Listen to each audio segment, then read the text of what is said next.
Edward II of England, 1327. The anus is meant for pushing things out of the body instead of letting dangerous objects in. Edward II of England learned the hard way when he died in a way you probably wouldn't wish on your enemies. After losing the throne to his son, Edward II was locked up in Berkeley Castle. His captors had one job, keep him alive, but ensure he never got any ideas about coming back. So they made his life miserable with cold, isolation, and the kind of hospitality that would get 0 stars on any medieval travel review. Eventually, they needed to kill him to ensure he would never return to power. Legends say his executioners didn't want to leave visible marks on his body to trick people into believing he died a natural death. And if you want to kill a man without making him look like a black and blue painting, you start from the inside. Unfortunately for Edward, his executioners weren't thinking about his mouth. They turned the former king into the nastiest BDSM victim in history by inserting a red-hot poker through his rectum. First, they inserted a metal tube into his backside. This ensured the metal poker wasn't going to the outside of his anus. That was when they entered the burning poker through the tube as it roasted his insides like medieval barbecue. When your organs are cooked medium rare, you're bound to die at some point. Edward did indeed die from this cruel execution. Meanwhile, his executioner succeeded in minimizing outside marks while maximizing pain. This was medieval problem solving at its finest. Simon the Zealot, 1st century CE. Simon the Zealot was fresh off his Enlightenment camp with Jesus when he became a worldwide backpacker to spread the word of Christ. He went to Rome and Persia, converting people to Christianity and telling them stories of some cool things Jesus did. But the Romans and Persians weren't fans of people going around saying that Jesus was some big shot with more powers than their leaders, so they turned their attention to Simon and decided to turn him into an extreme example of why free speech wasn't exactly free. There were different stories about how he was killed, but the most popular one was that Persian leaders captured him and gave him the most painful and slowest death possible, getting sawed in half. Saws were not made for people. They were rough, dull, and designed for wood. Using one on a human body was like cutting steak with a spoon. Imagine the agony Simon felt when his executioners turned him into the worst DIY project. And no one yelled, "Timber!" while he was getting sawed. What made things worse was that they didn't start at an arm or leg. Instead, they probably either started from the head or the groin, and then worked their way down or up, whichever version you prefer. Simon was still alive around halfway through his execution before he succumbed to the pain. His gravestone probably said, "Rested in 2 pieces," instead of "rest in peace." William Wallace, 1305. Life in Scotland was simple for William Wallace in the 1300s. He had his sheep and all the haggis in the land to enjoy. The problem was that England wanted Scotland, and he didn't feel like handing it over. William led a Scottish rebellion against England and gave them headaches for years. Of course, the Englishmen eventually succeeded thanks to a Scottish knight who sold Wallace out for money and probably a few pints of beer. England dragged Wallace to London for a trial about as fair as a rigged carnival game. They called him a traitor, even though he never swore loyalty to England. It didn't matter because King Edward I simply wanted him dead and had already picked him as the perfect history class for Scotland to teach that country a hard lesson. They didn't just kill him because that would have been too easy. First, they tied him to a horse and dragged him through the streets of London. The roads weren't exactly paved asphalt, so by the time he got to the execution site, he probably felt like an overused mop. Then came the hanging, but they didn't let him die because that would have been too kind. Instead, they pulled him down right before things got peaceful. Imagine thinking it's over only to realize they're just getting started. Next, they cut off the parts that made him a man and burned them right in front of him. As if that wasn't bad enough, they opened up his stomach and started pulling things out like a twisted medieval raffle. And because they really wanted to make a statement, they set his intestines on fire while he was still breathing. Once they were finally done making him regret every life choice, they chopped off his head. Then they cut his body into 4 pieces and sent them to different cities, like some horrible souvenir set nobody asked for. His head got the VIP treatment and ended up on a spike on London Bridge, just in case anyone needed a reminder not to mess with the king. St. Lawrence, 258 CE. You could call St. Lawrence the holy version of Robin Hood because he handed out money to the poor while stealing attention away from the Roman Empire. Eventually, Emperor Valerian decided Christians were a problem he needed to solve by bankrupting them. The emperor was like an ancient version of a bully demanding St. Lawrence to hand over his lunch money, but Lawrence thought he was slick. When Valerian asked him to turn over the church's biggest treasure, instead of handing over money, he brought poor people to the emperor and told him they were the church's treasure. If you were there, you'd probably laugh at this this joke, but the emperor wasn't in a laughing mood. Still, he got the last laugh when he quickly sentenced Lawrence to death. And to ensure no one would pull off the same philosophical mumbo-jumbo stunt on him, Valerian gave Lawrence a slow and painful death. The Romans went full chef mode and turned him to a metal grid. Then they lit a fire underneath, turning his execution into the worst backyard barbecue of all time. They wanted Lawrence to feel every second while he was turning into lunch. Living up to his comedic personality, Lawrence didn't scream in pain or beg for mercy. He realized one side of his body was now a bit too well done and decided to tell his executioners to turn him over so that he'd cook evenly. You could say Lawrence had balls of steel by telling the emperor a joke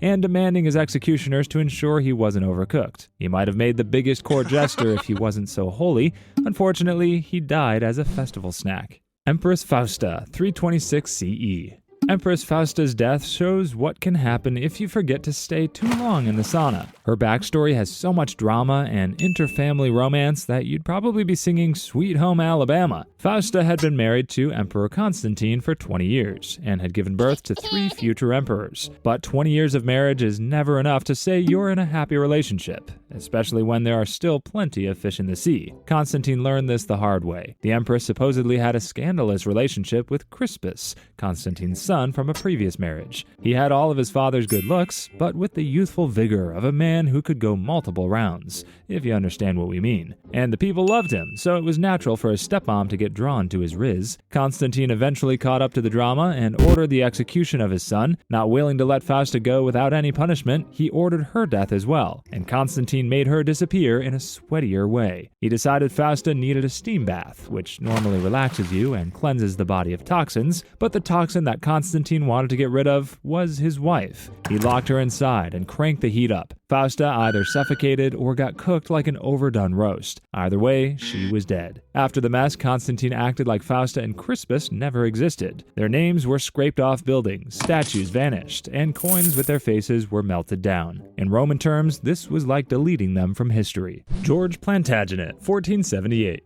George Plantagenet, Duke of Clarence, had the worst wine-tasting experience in history. Instead of sipping and swirling, he ended up face first in a giant barrel of Malmsey wine, which was not on the menu. He was the younger brother of King Edward IV, and a key player in the Wars of the Roses, where the rival houses of Lancaster and York fought for the English throne. George was ambitious, power-hungry, and unpredictable. He switched sides more often than a ball in tennis, betraying his brother and plotting against him. Edward eventually lost patience and decided to end his brother once and for all. Instead of the usual beheading, someone had the bright idea to drown him in his favorite drink. That is the kind of personalized service you really do not want. Drowning is already a nightmare, but drowning in wine adds a whole new level of terrible. It is thick, stings, and messes up with your system. People might imagine it as a fancy way to go, but it was just as terrifying as any other execution. He did not get to enjoy the aroma. Instead, he got to panic while trying not to breathe in a tidal wave of alcohol. Some say George picked this method himself. If that is true, it was the worst decision of his life. Maybe he thought it would be quick, maybe he thought it would be poetic, or maybe he did not think at all. Regardless, it became a very dark joke that people still remember centuries later. Mary, Queen of Scots, 1587.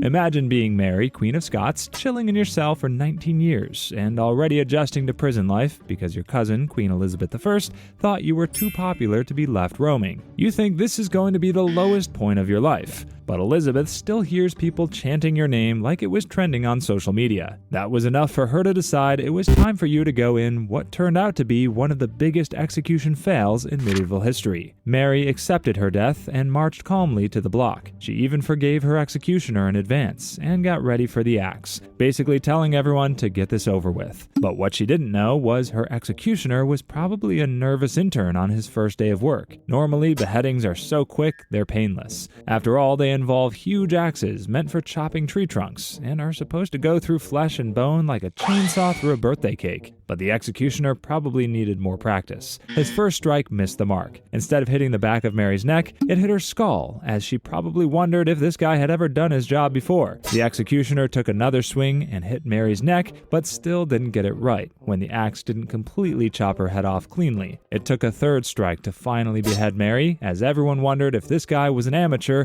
or if someone forgot to sharpen the axe. The guy had one job, but couldn't get it right 3 times, causing one of the cruelest executions in history. William Kemmler, 1890. It's the late 1800s, and executions got an upgrade when people decided hanging was so 1700s. Now the electric chair is the literal buzz in the execution market. The idea was that electrocution would be quick and painless, and the first guy chosen to test out Zeus's wrath in a chair was William Kemmler. Kemmler was convicted of killing his wife with a hatchet, a crime deserving of death, but his conviction coincided with the invention of the electric chair. So instead of a traditional execution, he became the test subject for New York's newest gadget. The people in charge were confident. They had studied electricity, flipped a few switches, and decided they were ready to cook a man like a badly timed toaster waffle. But the execution turned into torture. On the big day, they strapped William in, turned on the power, and waited. The first shock lasted 17 seconds, and everyone thought it was over because that's more than enough to fry a person's brains out, but Kemmler was still breathing. It turns out they didn't use enough juice.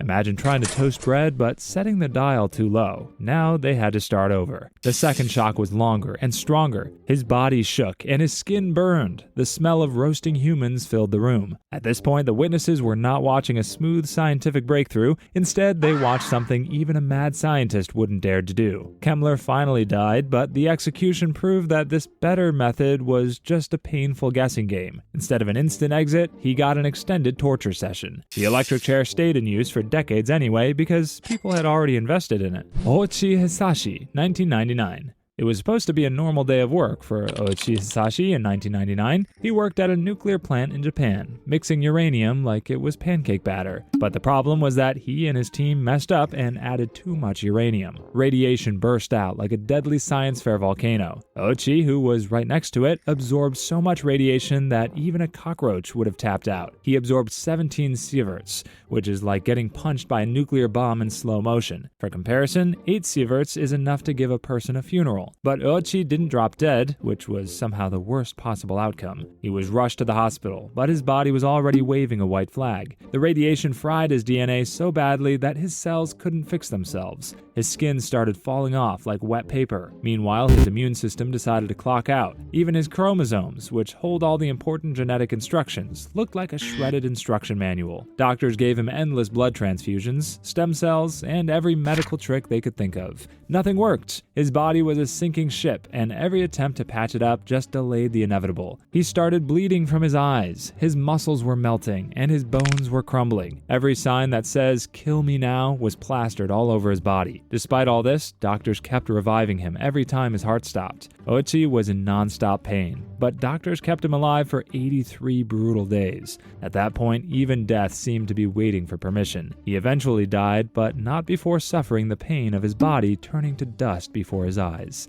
Muammar Gaddafi, 2011. Muammar Gaddafi ruled Libya with an iron fist for over 40 years, like a man who thought he had unlimited lives in a video game. But in 2011, the Arab Spring made it clear that his "continue" screen had run out of credits. Protests turned into civil war. Meanwhile, NATO dropped bombs like pigeons on laxatives. So when rebels took over, Gaddafi went from being a feared leader to a fugitive scrambling for an escape plan. He tried to flee Sirte in a convoy, hoping to slip away unnoticed. Bad idea, because NATO spotted him and sent missiles his way, blowing his convoy up in smoke and leaving him and his guards running for cover. They hid in a drainage pipe, only to realize there was no safe hiding space when your face was all over the news. Rebels found and dragged him out. That's when things turned ugly. They punched, kicked, and shoved him like he was a piñata that owed them money. Some filmed it on their phones because, even in revolutions, people can't resist making viral videos. Then it got worse. The worst part of the assault was when one rebel stuffed a bayonet down his anus, turning torture into an unwanted sodomy. Gaddafi, once the mighty ruler, was now a bloodied, screaming mess that had just been assaulted in the worst place a man can be assaulted. The rebels kept pushing him around, each one wanting a piece of payback. Eventually, they ended his misery. It didn't take long for the rebels to finally dig bullets into Gaddafi, effectively killing the former dictator. His reign didn't end with a dramatic speech or a trial. It ended in chaos, humiliation, unwanted butt sex, and a bullet to the head. Charles the Bad, 1387 CE. Charles the Bad would have lived longer if he had been nicknamed Charles the Smart instead. That's because his cruel death came in an accident that could have been avoided if he hadn't slept through Chemistry 101. As the King of Navarre, Charles ruled over an entire country until he got very sick near the end of his life. His doctors wrapped him up in linen bandages that were soaked in brandy. Their medieval medical knowledge told them that brandy was for tough men, so if they soaked the king in brandy, that would toughen him up. But they must have forgotten that brandy is alcohol, and alcohol is flammable. Instead of removing the loose threads with a needle, Charles's servants decided to burn them with a candle. The brandy caught fire instantly, turning Charles into a human bonfire that people probably mistook for a Fantastic Four superhero. With the linen stuck to his skin like the world's worst blanket, the flames spread fast throughout his body, burning him to death. His servants tried to help, but you can only do so much if someone is wrapped in fire. Some say he burned for hours until he eventually succumbed to the agony. A treatment that was supposed to help him turned him into an unwitting campfire s'more in his final moments.